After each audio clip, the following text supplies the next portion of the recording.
अस्सलाम वालेकुम everyone, you are watching ground zero podcast with me Maimuna Saleem. आज हमारे साथ मौजूद हैं डॉक्टर फरानाज, जो कि एक्सपर्ट हैं इंटरनेशनल रिलेशंस अफेयर्स में। और आज वो हमारे साथ बात करेंगी कि कैसे जो है वो दुनिया एक नई जंग की तरफ जा रही है, जिसको अगर हम कहें तो वर्ल्ड वॉर 3 की भी बात हो रही है। और हम देख रहे हैं कि डिफरेंट दुनिया में डिफरेंट रीजन्स में कॉन्फ्लिक्ट्स जो हैं वो बढ़ते चले जा रहे हैं, फसादात हो रहे हैं। उसी पर बात करने के लिए आज हमारे साथ मौजूद हैं डॉक्टर फरानाज, और वो हमें बताएंगी कि ये सब जो है वो कैसे जो है हमारे साइंस नज़र आ रहे हैं कि हम एक जो है वो जंग की तरफ बढ़ रहे हैं, और वो क्या ऐसे स्टेप्स लिए जा सकते हैं। आखिर में हम उनसे ये भी पूछेंगे कैसे क्या स्टेप्स लिए जा सकते हैं कि जिससे हम इस जंग को जो है वो अवॉइड कर सकें। अस्सलाम वालेकुम मैम, कैसी हैं आप? वालेकुम अस्सलाम। मैं ठीक हूँ Mona. Thank you so much ma'am for taking out the time. It's ma'am okay. सबसे पहले जो है अगर मैं आपसे पूछूं कि ये जो इतनी सारी जो रीजन वाइज जो है कॉन्फ्लिक्ट्स चल रहे हैं, हम यूक्रेन रशिया का कॉन्फ्लिक्ट देखें, हम पैलेस्टाइन ईरान इसराइल का कॉन्फ्लिक्ट देखें, ईरान इसराइल की वॉर देखें, पाकिस्तान इंडिया की वॉर देखें, तो ये मुख्तलिफ रीजन्स में मुख्तलिफ कॉन्फ्लिक्ट्स और जंगें जो है वो स्टार्ट हो चुकी हैं। तो आप क्या देखती हैं कि हम वाक़ई में क्या एक जंग की तरफ, जो कि तीसरी जंग जंग है, जंग अज़ीम जिसको हम कहते हैं, हम उसकी तरफ जा चुके हैं? और आपकी एक्सपर्ट ओपिनियन में वो कौन-से साइन्स हैं जो हमें हम देखें कि हमें पता चले कि हाँ जी, अब हम इस उसकी तरफ बढ़ रहे हैं? बहुत अच्छा सवाल आपने पूछा मैमुना कि क्या हम वर्ल्ड वॉर थ्री की तरफ बढ़ रहे हैं या ऑलरेडी बढ़ चुके हैं। तो अगर टेक्निकली देखा जाए तो वर्ल्ड वॉर वन और टू जैसे शुरू हुए वो एक ही इवेंट से शुरू हुए और बढ़ते बढ़ते वो जाके पूरी दुनिया उसमें उस लड़ाई का हिस्सा बन गई। ये जो अभी फेस चल रहा है, यू हैव राइटली मेंशन कि हर एक रीजन में कोई ना कोई लड़ाई चली रही है। We have recently had an episode between India and Pakistan which was very unfortunate. और फिर उसके अलावा रशिया यूक्रेन की लड़ाई जमानों से चल रही है और उसको कहते हैं ना, सालों साल हो गए हैं। और इसके अलावा इसराइल और गाजा की लड़ाई चल रही है। जो बाकी मिडिल ईस्टर्न कंट्रीज है लाइक सीरिया, यमन, लेबनान, और वह उनकी तो लड़ाई है और उनकी जो जो प्रॉब्लम्स है, they are a continuous kind of issue. अभी जो रिसेंटली एक नई एडिशन हो गई है in the war dynamics, that is the Israel Iran war. अब कुछ लोग कहेंगे कि ये तो नई लड़ाई नहीं है क्योंकि इनकी भी जो लड़ाई है वो जमानों से है, it's not a new development. But जिस तरीके से ये इस दफा बढ़े हैं एक दूसरे की जानिब, जिस तरीके से इन्होंने अहदाफ बनाए हैं और टारगेटेड ऑपरेशंस किए जा रही है, जिस तरीके से इसराइल ने ईरान के जो chief of the arm forces है उनको कत्ल किया, शहीद किया, फिर उसके अलावा उनके न्यूक्लियर साइंटिस्ट को शहीद किया, और उनके सिविल इंस्टॉलेशंस पे हमले किए, उनके हॉस्पिटल्स पे हमले किए। इस तरीके से ईरान ने भी उनके काफ़ी सारे जो कहते हैं ना अपने टारगेट्स को अचीव किया उन्होंने। ईरान नॉट ओनली उनके जो डिफेंस मैकेनिज्म है उसको उन्होंने डिसेबल कर दिया, बल्कि उनके जो मिलिट्री इंस्टॉलेशंस है उनको भी टारगेट किया गया। तो इन तमाम चीजों को देखते हुए ऐसा लगता है कि एक नई लहर चल पड़ी है जो एक जंग अजीम की तरफ बढ़ती जा रही है। और अगर ये लहर यहीं पे ना रोकी गई तो unfortunately we are moving towards a global kind of war. और ऐसा मैं क्यों समझती हूँ, क्योंकि अभी इसराइल ना सिर्फ खुद इस लड़ाई में शामिल है और एक्टिवली इन्वॉल्व है, पूरे जो मिडिल ईस्टर्न रीजन है उसको उसने इंस्टेबिलिटी की तरफ लेके चल रहा है। उसमें वो अमेरिका को भी दावत दे रहा है कि आप भी इस लड़ाई का हिस्सा बन जाए। तो अनफॉर्चुनेटली अगर अमेरिका इसमें शामिल हो जाता है, so this will be the first, मुझे कहते हैं ना, stepping stone towards the global war, third world war जिसकी हम बात करते हैं। क्योंकि अमेरिका के शामिल होने से जिस तरीके से बातें की जा रही है कि the type of bombing that is going to be used in Iran by with the help and support of the American forces and its military might, वो बहुत खतरनाक है। और उसका इम्पैक्ट जो है तमाम साउथ एशियन रीजन पे पड़ेगा, सिर्फ ईरान नहीं भुगतेगा, पूरा रीजन उसको भुगतेगा। और मुझे एक डर ये भी है कि since it's an open secret now that Israel is a nuclear power state, उसने अभी खुद कहा नहीं है, एक्सेप्ट नहीं किया in the global politics, but उसके अपने लोग, पॉलिटिशियंस और इवन कुछ वेस्टर्न वर्ल्ड के scholars, researchers, and even politicians, they are talking about that Israel is a nuclear power state. तो अगर इसराइल न्यूक्लियर पावर स्टेट है और अगर वो कोई गलती कर जाता है और कोई न्यूक्लियर वेपन यूज कर जाता है, so that will be a big blow, that will be like a big thing for the entire region to look after. यही शायद वजह है कि प्रेसिडेंट ट्रम्प थोड़े से वो जो कहते हैं ना अपने एक बड़े क्या केयरफुली, अगर वो मैं समझूं उसको, अपने स्टेप्स लिए जा रहे हैं, and he has taken 2 weeks time कि मुझे 2 हफ्ते का वक्त चाहिए, and then I am going to decide whether I am going to actively engage in this war or not. तो उनको भी इस चीज का एहसास है कि इस लड़ाई का अल्टीमेटम क्या होगा, एंड रिजल्ट क्या निकलेगा, because it's going to be complete disaster.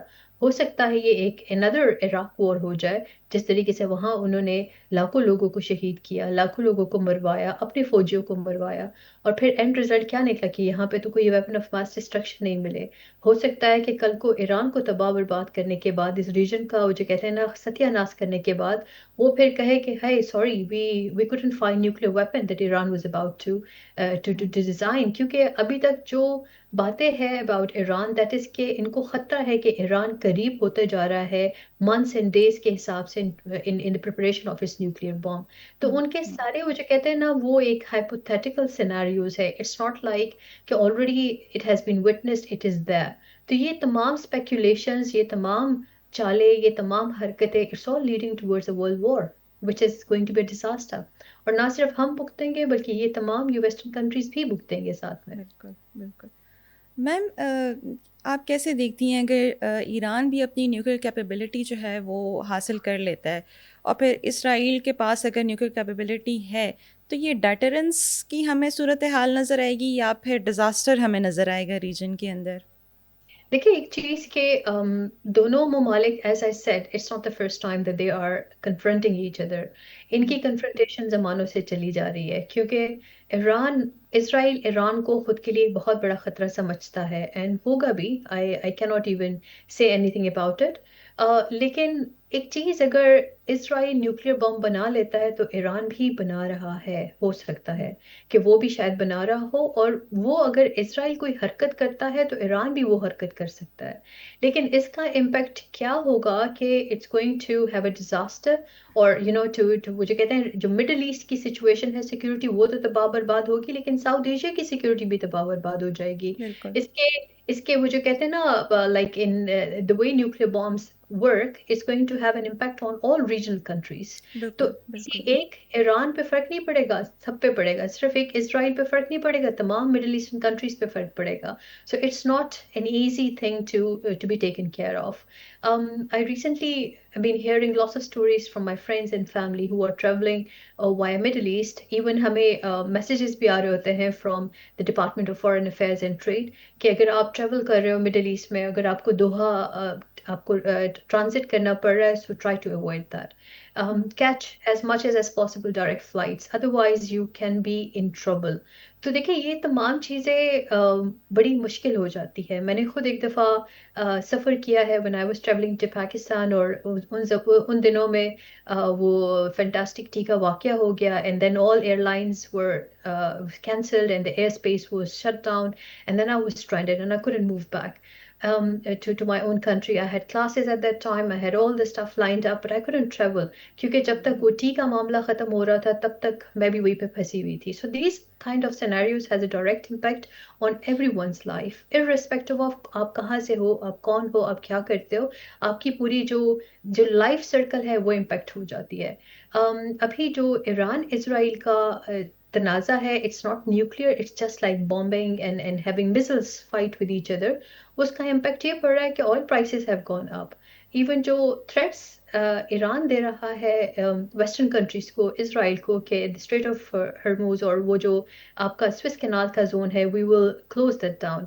अगर वो शट डाउन हो जाता है, that will have a direct impact on all trade. तो सारी चीजें एक दूसरे पे, we all depend on each other, we are not living in isolation. Our lifes, बिल्कुल। Our economies, our standards all depend on each others. जो hmm piece और हम्म prosperity है उसी पर डिपेंड करती है। तो जिस तरीके से एयरलाइंस, जब एक ही कंट्री अपने एयर स्पेस को बंद कर देती, हमने इंडिया पाकिस्तान के केस में देखा हुआ है कि जब ये दोनों अपनी एयर स्पेस बंद कर देते हैं, so the cost of travel becomes multiplied.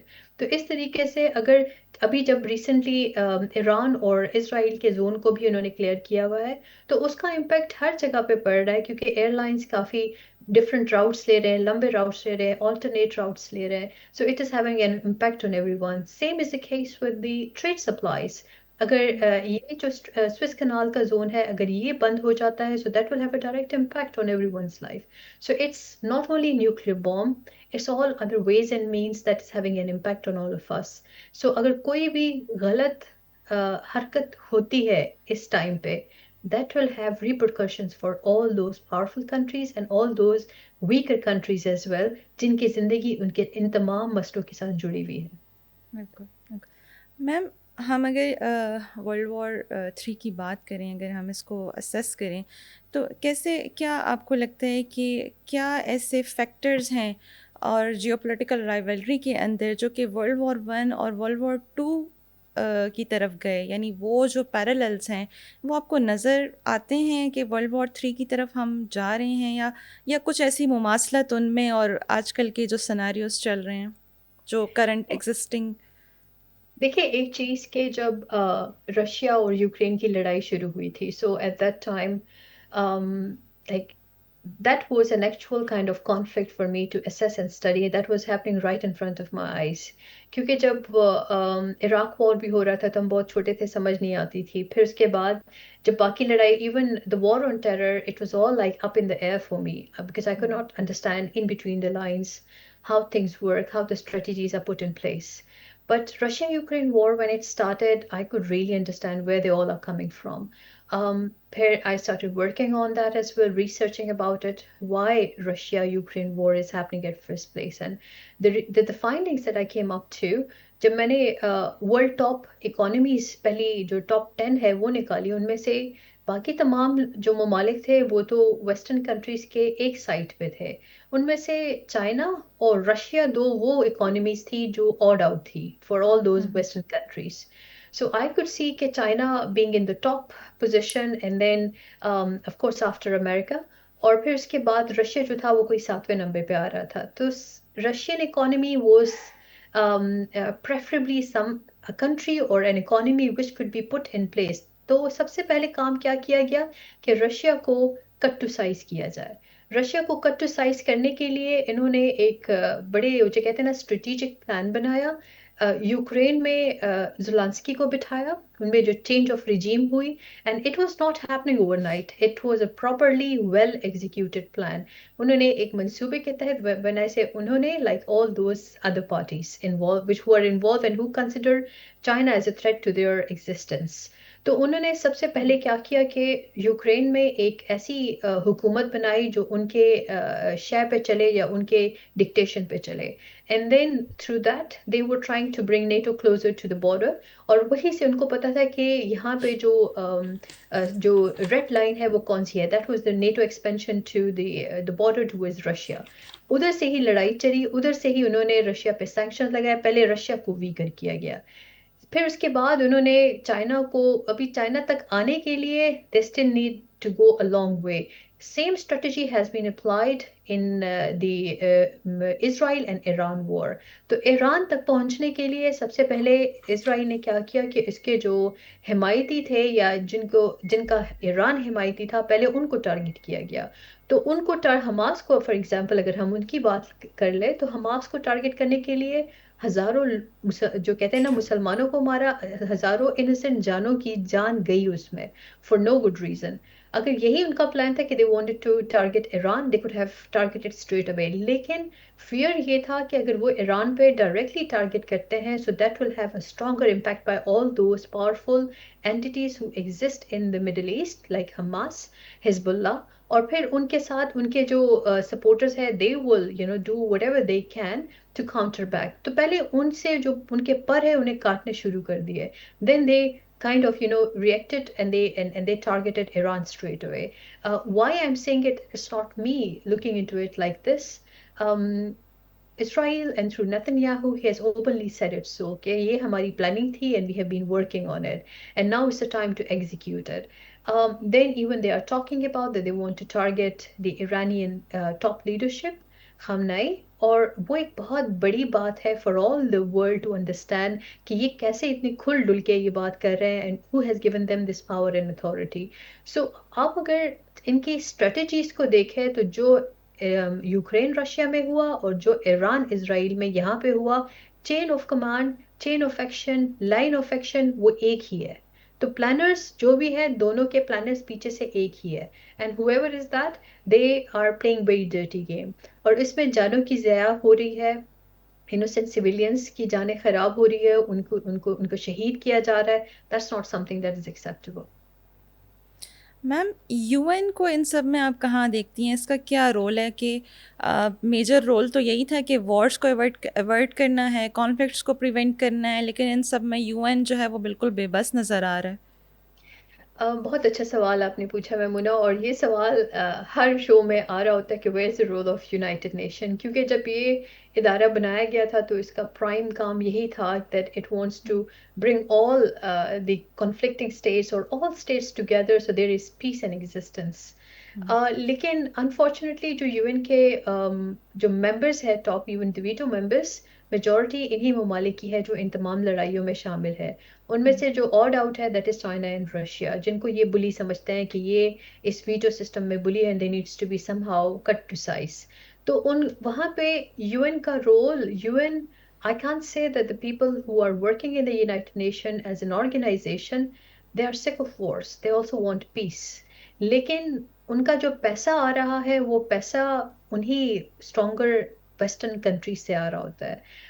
आज आप किसी भी यूएन के इदारे से बात करें, वो सारे रो रहे हैं कि उनके जो बजट है उनको साइज डाउन कर दिया गया है, and they are struggling in how they going to support Ukrainians, how they going to support Palestinians, how they're going to support people in Syria, in Yemen, even in the Iranians as well.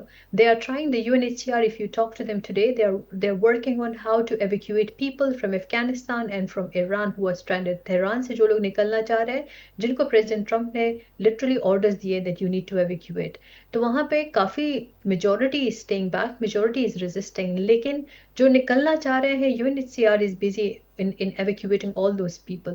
लेकिन on top of that, due to the lack of funds, resources, mobilization, वो ये सारा काम easily नहीं कर पा रहे हैं, तो उनके बजट कॉन्स्ट्रेंट्स है। सेकेंडली, उन पे प्रेशर बहुत ज़्यादा है that they need to behave, and we have clearly seen it in the Gaza war। जब उनके ट्रक्स बाहर खड़े हुए हैं and they cannot provide food to all those needy and malnourished people in Gaza, और उनको बिल्कुल। हुक्म नहीं मिल पा रहा है कि आप जाए, और ये लिटरली रो रहे हैं वहां पे बैठ के हम्म। कि हम क्या करें। तो UN is in a very pitiable condition situation. UN खुद से तो मदद करना चाह रहा है लेकिन वो मदद कर नहीं पा रहा है। ये हम्म। यूएन के जनरल सेक्रेटरी हैं, उन्होंने गाजा की सिचुएशन में बार बार कहा कि जो भी हो रहा है that is a genocide, and we are becoming a part of this genocide by not providing food, medicine or shelter to all those people who need it the most in Gaza। लेकिन बेबस है, उनका कोई बस नहीं चल पा रहा है, क्योंकि जहां से उनको फाइनेंसिंग हो रही है वहां से उनकी फाइनेंसिंग रोक दी जाती है, उनको अप्रूवल्स नहीं मिल रहे होते हैं। हालांकि यूनाइटेड नेशन को अप्रूवल्स की ज़रूरत नहीं है, बट हाँ, उनके बिजनेस को चलाने के लिए उन तमाम फंड्स की, end of the day they are non governmental, वो तो किसी एंटिटी का हिस्सा नहीं है, लेकिन उनको फंड्स की ज़रूरत है। अगर फंड्स नहीं बिल्कुल। आएंगे they will be very in a very difficult situation to deal with, कैसे उनको करे, क्या करे। मैम, इसमें जब हम ये सारी चीज़ें देख रहे हैं तो इसका मतलब ये है कि जो ग्रेट पावर्स हैं, जो कि सो कॉल्ड ग्रेट पावर्स हैं, ये अपनी रिस्पॉन्सिबिलिटी उस तरह से नहीं निभा पा रहे कि या तो ये प्रोवोक कर रहे हैं कॉन्फ्लिक्ट को, और बिल्कुल जो है इनका जो रोल है और इंस्टेबिलिटी को जो है वो ज़्यादा से ज़्यादा ये प्रोवोक करने की कोशिश करें, स्पेशली अगर हम यूएस की बात करें। देखिए, यूएस जो है इस वक्त, मैं ये नहीं कहूँगी कि यूएस प्रोवोक कर रहा है और ये वो इंस्टेबिलिटी को प्रमोट करने की कोशिश कर रहा है। यूनाइटेड स्टेट्स पे खुद बड़ा प्रेशर है कि वो किसी लड़ाई का हिस्सा नहीं बनना चाह रहा है। आपको ये नज़र आ रहा होगा कि प्रेसिडेंट ट्रम्प जिस तरीके के वो स्टेटमेंट्स दे रहे हैं, जिस तरीके से वो बात कर रहे हैं, ही इज़ वेरी केयरफुल। वो लड़ाई नहीं चाहते, he is not a man. If it was president Biden I could have easily said, या लेकिन मैम, नितन याहू दूसरी साइड पे जो है, मतलब उनका एक अलायंस है स्ट्रॉन्ग, तो क्यों नहीं यूएस जो है वो इसराइल को इस सब से रोकने में कामयाब हो रहा? देखिए, जैसे मैंने आपको बताया कि प्रेसिडेंट ट्रम्प तो अभी आए हैं, लेकिन ये जो प्लान था ये कल रात को नहीं बना हुआ है, ये इसको बने हुए काफी वक्त हुआ हुआ है. So they have already designed this plan that they want to execute it. Now, at this point in time, whether President Trump will get into it or he will not get into it, ये एक बहुत बड़ा message होगा for Israel. Even on the recent visit of President Trump, and we could clearly see it. He did not pay much heed to Israel. That was a clear signal that he want Israel to behave. Even जिस तरीके से humanitarian assistance to Gaza की बात हो रही थी, तो America शुरू में नहीं, आखिर में काफी सपोर्टिव हो चुका था that they need to supply all those food and medicine, water to the people who need it the most in Gaza. तो इस तरीके से अमेरिका पे प्रेशर अपना बहुत ज़्यादा है कि वो इस लड़ाई का हिस्सा नहीं बन सकते हैं. But since Jewish community and particularly Israeli community has a very stronger influence and presence in the American politics, in the American policy making, designing and all. तो उस सब को undo करना भी इतना आसान काम नहीं है इस टाइम पे. So it's complicated. It's not easy for United States to ditch Israel straight away. They need some time. They need some strategies. That's why they are there. President Trump is, trying to bring something that could bring peace rather than get into actual conflict.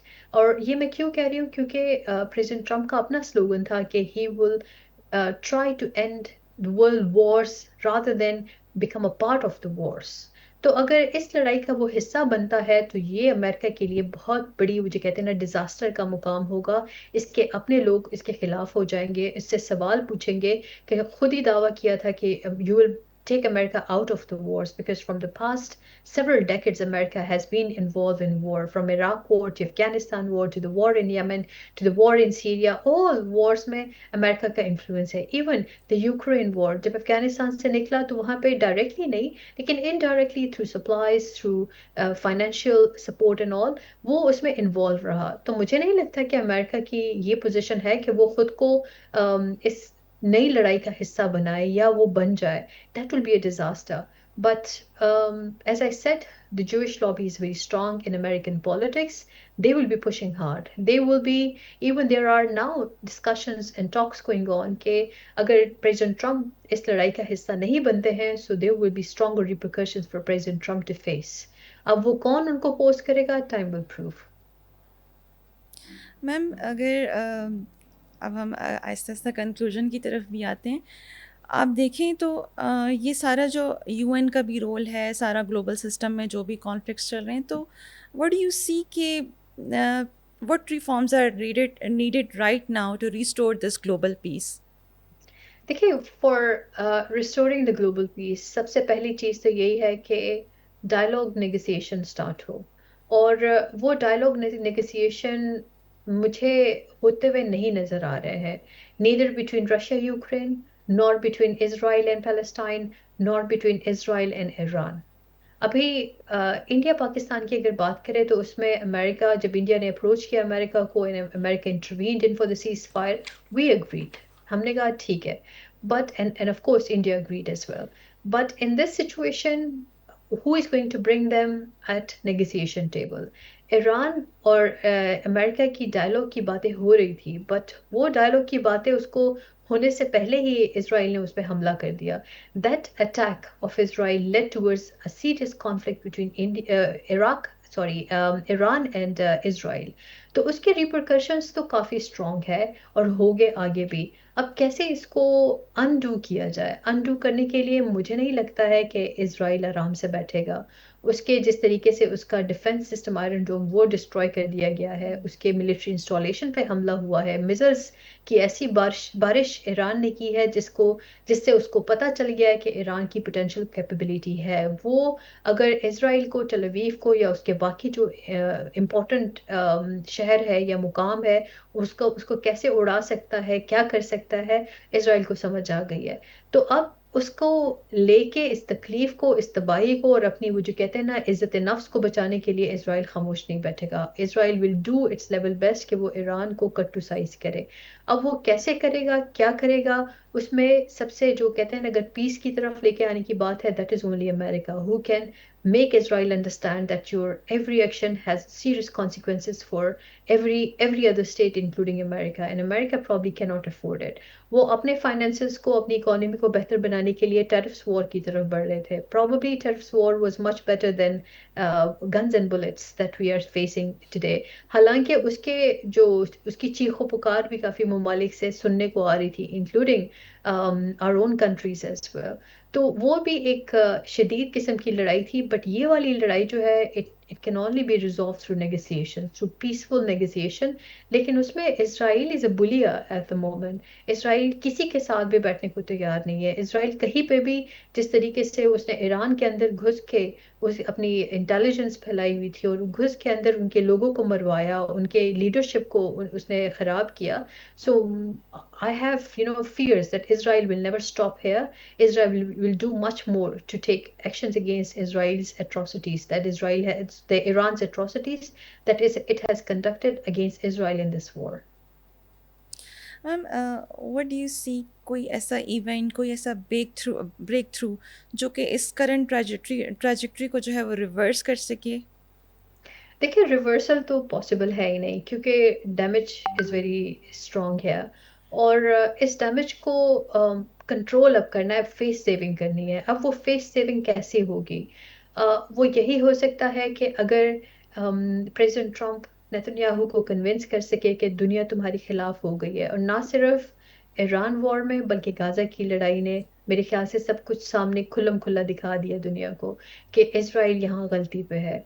जो Hamas ने किया वो justified नहीं था on 7 अक्टूबर, लेकिन जो उसके बाद इसराइल ने किया वो किसी भी कानून के तहत, चाहे वो जुडाइज्म है या चाहे वो बाइबल है या वो कुरान है या कोई और दीन है, उसके मुताबिक ये गलत है. अनडू करना तो मैमुना बहुत मुश्किल मुझे लग रहा है, लेकिन इससे लेसन्स लर्न करके आगे बढ़ना, probably that will be the only solution to the problem. और उसके लिए सबसे पहली चीज मिल बैठ के बात करना और उसको उसको सॉर्ट आउट करना, अपने प्रॉब्लम्स को एक्सप्लिसिटली डिफाइन करना.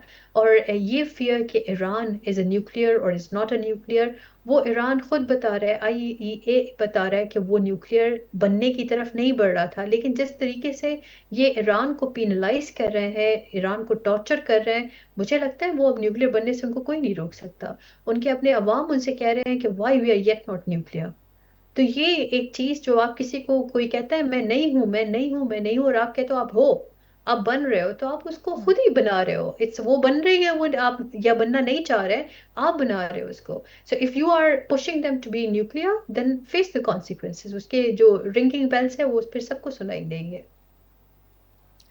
मैम, लास्ट में आप पाकिस्तान के लिए क्या सजेस्ट करेंगी कि पाकिस्तान को इस तमाम तर कॉन्फ्लिक्ट में, या ये जो सारी जो चल रहा है सब कुछ अभी ग्लोबल सिस्टम के अंदर, कैसे रिएक्ट करना चाहिए, क्या स्टेप्स लेने चाहिए?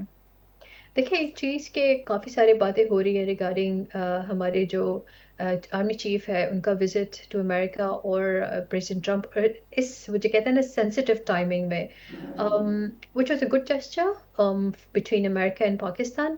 लेकिन ईरान के लिए काफ़ी सारे सवालात उठ रहे हैं कि क्या अमेरिका पाकिस्तान से उसके बेसिस मांग रहा है, जिस तरीके से अफगानिस्तान के लिए हुआ हुआ था, या अगर इस तरह हो रहा है तो आर्मी चीफ ने क्या कहा होगा, what will be that. So I think Pakistan should also learn from its mistakes जो हम लोगों ने पहले किए हुए हैं. अमेरिका हमारा बहुत अच्छा एलाई हो सकता है, दोस्त हो सकता है, लेकिन उसकी जब वो जो कहते हैं ना, बात आती है कि who you can trust at the times when you need them the most, तो वहां पे अमेरिका कभी हमारे साथ नहीं खड़ा हुआ था.